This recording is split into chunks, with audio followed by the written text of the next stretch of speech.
గొప్పవాడు. గొప్పగా ఆలోచించాలి.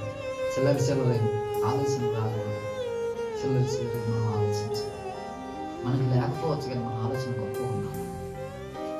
అబ్రహాంకి ఏం లేదు కానీ ఆలోచన గొప్పది. దేవునికి భయపడి ఎక్కడ ఎలా ప్రవర్తించాలి, ఎక్కడ ఎలా మాట్లాడాలి, ఎక్కడ ఏ విధంగా నడుచుకోవాలో తను తగ్గినట్టుగా తను ప్రవర్తిస్తుంటే చుట్టుపక్కల అందరూ అన్నారు కదా, నువ్వు మహారాజుగా మా మధ్య బతికినవయ్యా. సూత్రం చెప్పలు గడిగా మీరందరూ మహారాణు లెక్క మహారాజు లెక్క బతుకుతురుగా అవునా కదా. మనకు తెలియలేకపోతే చాలా గొప్ప చాలా గొప్ప మంతురాలు.